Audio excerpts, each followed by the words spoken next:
तो तुमको जब हमारा देश आजाद हुआ 1947 में, 1952 में संविधान बना, हमारे भीमराव अम्बेडकर जी ने यहाँ का संविधान लिखे हैं, तो संविधान में कहीं नहीं। ज्ञान इससे पता चलता है, इससे प्रतीत होता है कि ये लोग कितने ज्ञानी हैं। जैसे कि आप भी इस चीज को सर्वे कर लीजिए, वो कहता है कि सो रहा है, तो अरे सो रहा है, घरे सो रहा है, वो सो रहा है के गाना भी नहीं जानता। उनसे जानकारी लीजिए। आप पढ़े लिखे नहीं है, हम जानते हैं कि आप तीसरा चौथा क्लास तक पढ़े हुए हैं, आपको वो ज्ञान नहीं है। ना करम के गाना जानता है,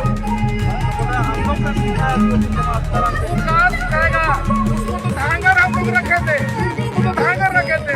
कहाँ एगो पूर्वी का कुटकटी कहीं दिखा दीजिए झारखंड में, ये पूरे भारत में एगो कुटकटी दिखा दीजिए पूर्वी लोग कहाँ उसका कुटकटी है। यहाँ उनसे जानकारी लीजिए। आप पढ़े लिखे नहीं है, हम जानते हैं कि आप तीसरा चौथा क्लास तक पढ़े हुए हैं, आपको वो ज्ञान नहीं है, लेकिन आप ज्ञान दूसरे से लीजिए ना, सही बात बोलिए ना। आप लड़ाने का काम क्यों कर रहे हैं? कभी आसू को का सुप्रीमो को आप बोलते हैं, तो कभी आप टाइगर जयराम महतो के बारे में असभ्य बात बोलते हैं। बोलता है कि कुर्मी समाज सोहराय मनाता है, लेकिन सोहराय का गीत नहीं जानता है। सोहराय मनाता है, आप पहले जाकर देखिए ना, अभी भी पंचायत में कहाँ हुपू पंचायत में देखे होंगे, 7 रेवेन्यू विलेज में 7 गांव में कुर्मी बसा हुआ है। और 7 गांव में आप देखिए अब किस आखड़ा में जो है सो खूटा गाड़ता था उस समय कुर्मी लोग, उस समय आपका बैल खूट करके सोहराय खेलता था हर समय। गोविंद मुंडा से पूछिए ना, चलिए डिबेट करवाइए गोविंद मुंडा से आप डाक बंगला में। नहीं है। अब जो भी व्यक्ति इस तरह का कुर्मी समाज के विषय में बोल रहे हैं, चाहे उनका ज्ञान का अभाव हो या फिर वो ठीक से पढ़े नहीं है, वो जानते नहीं है। गोविंद मुंडा जी अपना पंचायत को अगर अच्छा से देख लेंगे, अपना पंचायत को अच्छा से, अगर हुपू पंचायत को अगर बढ़िया से जानकारी ले लेंगे कि यहाँ का कुर्मी कब से बसे हुए हैं, आपका संख्या क्या है जी, आपका हुपू पंचायत में 10-20 घर होंगे। कहाँ से आए थे आप? आपका अस्तित्व क्या है? आप कहाँ से आए थे? अगर ये सवाल उनसे पूछा जाए कि आप कहाँ से आए थे, 20 घर ही आपका यहाँ हुपू पंचायत में क्यों है, आप कहाँ से आके बसे हैं? और राजा महाराजा की बात करते हैं, लूट लिया है। कहाँ गया आपका जनसंख्या? जनसंख्या आपका कहाँ गया? आप हुपू पंचायत में 20 घर हैं, क्यों 20 घर हैं? आप पहले से बसे हुए हैं, तो इसको पूरा जानकारी नहीं है, समझे? जानकारी का अभाव है। तुमको जब हमारा देश आजाद हुआ 1947 में, 1952 में संविधान बना, हमारे भीमराव अम्बेडकर जी ने यहाँ का संविधान लिखे हैं, तो संविधान में कहीं नहीं। हाँ तो अरे भाई सभे को बोल रहे हैं ना जी, सबको, कांग्रेस सब जितना पार्टी में कुर्मी है सब अंदर से सपोर्ट करता है। आंसू का भी गेम क्या है कि कुर्मी लोग आंसू से भाग गया, जयराम तरफ चला गया है। आंसू सोचा कि साला हम पूरा नेतृत्व करेंगे तो सब कुर्मी मेरा पास आ जाए, लेकिन ये जो होने वाला नहीं है। गंदा राजनीति करता है। इसके साथ ही मैं इतना ही बोल के अपना वाणी को विराम देता हूँ। आप देखे होंगे कि कुछ दिन पहले कपिल मुंडा भी इसी तरह बोल रहे थे, 1952 में संविधान बना, बोल रहे थे कि जबकि 26 जनवरी 1950 को पूर्ण रूप से संविधान लागू हुआ, 50 को लागू हुआ, 52 में उनके लिए लागू हो जाता है। तो ज्ञान इससे पता चलता है, इससे प्रतीत होता है कि ये लोग कितने ज्ञानी हैं। बोलते हैं अंग्रेज जमाना में तो कुर्मी लोग का यहाँ नाम निशाने नहीं था।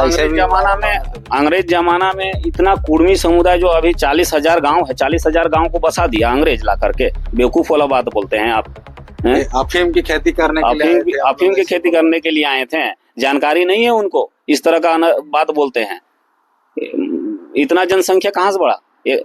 40,000 गांव कहाँ से बसा है?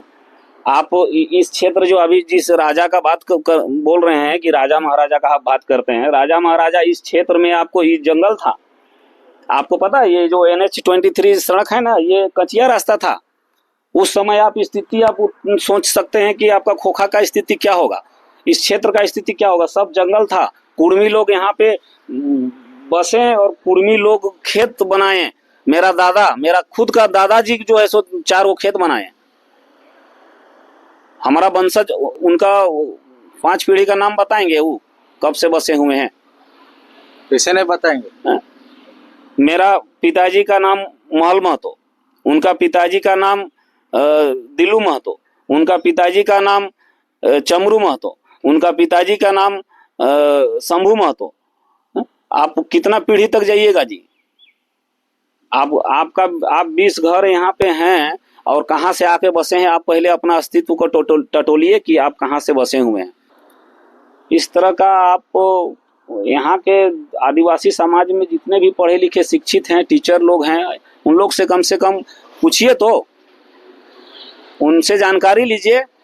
आप पढ़े लिखे नहीं है, हम जानते हैं कि आप तीसरा चौथा क्लास तक पढ़े हुए हैं, आपको वो ज्ञान नहीं है, लेकिन आप ज्ञान दूसरे से लीजिए ना, सही बात बोलिए ना। आप लड़ाने का काम क्यों कर रहे हैं? आप क्यों गाली गलौज पे उतर गए हैं? कभी आंसू को का सुप्रीमो को आप बोलते हैं, तो कभी आप टाइगर जयराम महतो के बारे में असभ्य बात बोलते हैं। बोलता है कि कुर्मी समाज सोहराय मनाता है लेकिन सोहराय का गीत नहीं जानता है। सोहराय मनाता है, आप पहले जाकर देखिए ना, अभी भी पंचायत में कहाँ हुपू पंचायत में देखे होंगे, 7 रेवेन्यू विलेज में 7 गांव में कुर्मी बसा हुआ है। और 7 गांव में आप देखिए अब किस आखरा में जो है सो खूटा गाड़ता था उस समय कुर्मी लोग, उस समय आपका बैल खूट करके सोहराय खेलता था हर समय। गोविंद मुंडा से पूछिए ना, चलिए डिबेट करवाइए गोविंद मुंडा से आप डाक बंगला में, अपने अस्तित्व को जानिए, तब कुर्मियों पे अंगुली उठाइएगा। उनका गांव जो है ना, आप सिरका में पूछिए तो कितना सोहराय वहां खेलते हैं। और उसी सिरका में जाके नीचे टोला में आप देखिए, वहां पे खुट्टा गाड़ता था आदमी, सोहराय खेलता था। मुंडा ये वो गीत गा नहीं पाएंगे और कुर्मी को चुनौती देने के लिए चले हुए हैं। पहले अपना इतिहास को जानिए कि आप यहाँ, आपका 20 गो घर यहाँ पे काहेले है, आप कहाँ से आके बसे हुए हैं। पहले हुपू पंचायत में आप 20 गो घर हैं तो कहाँ से आए हैं, आप उसको देखें ना। हम लोग पहले से बसे हुए हैं तब ना, हम लोग का सब रेवेन्यू विलेज में आप देखिए कुर्मी का जनसंख्या देखिए। कहीं न कहीं सब हो रहा है तो आपसी तालमेल खराब हो रहा है, ये नहीं लगता है आपको? आपसी तालमेल कोई खराब नहीं होगा। यहाँ का आदिवासी भाई लोग भी पढ़े लिखे हैं और समझदार हैं, बहुत ऐसे लोग हैं। और कुर्मी समाज में भी शिक्षित पढ़े लिखे लोग हैं। यहाँ पे किसी का बहकावे में दोनों समुदाय लड़ने वाले नहीं हैं। इन लोग को नेता बनना है, अपना नेतागिरी चमकाना है, इसलिए इन लोग इस तरह का बयान दे रहे हैं। आप हेमंत सोरेन का इन लोग पुतला दहन क्यों नहीं करते हैं? हेमंत सोरेन जो कुर्मी के पक्ष में हस्ताक्षर किए हुए हैं। अर्जुन मुंडा जो है सो संसद पटल में अब बोल चुके हैं कि कुर्मी को एसटी सूची में सूचीबद्ध होना चाहिए। इन लोग उन लोग को फोकस नहीं कर रहे हैं। क्यों नहीं कर रहे हैं भाई? आपको जयराम महतो खाली मिला है? बुड़बक सोचे हैं क्या सबको? हैं? टारगेट जयराम महतो होंगे? हैं? क्यों टारगेट कर रहे हैं जयराम महतो? कहीं से आपका फंडिंग मिल रहा है? कहाँ से पैसा मिल रहा है आपको? जो ऐसा ज्वलंत मुद्दा है वो जयराम महतो उठाने का काम करते हैं। चाहे कोई भी कंपनी का मामला हो, कोई भी मजदूर का मामला हो, कोई भी जाति का मामला हो, कोई भी समुदाय का मामला हो, वो हर मामला को जो है सो निडरता पूर्वक जो है सो उठाने का काम किए हैं। निर्भय होकर के वो काम करते हैं, जनता के हित में काम करते हैं, हर समुदाय के लिए काम करते हैं। इसलिए ये कहना गलत है कि सिर्फ कुर्मी लोग का ही पार्टी है और कुर्मी लोग समर्थन करते हैं। सभी लोग समर्थन करते हैं। आप कई बार देखे होंगे कि आदिवासी समाज के महिलाओं के को न्याय दिलाने के लिए कहीं प्लांट में कोई मर गया तो उसको न्याय नौकरी का व्यवस्था कराने के लिए कुछ राशि उन कंपनी द्वारा दिलाया गया। तो ये अनेक ऐसा उदाहरण है।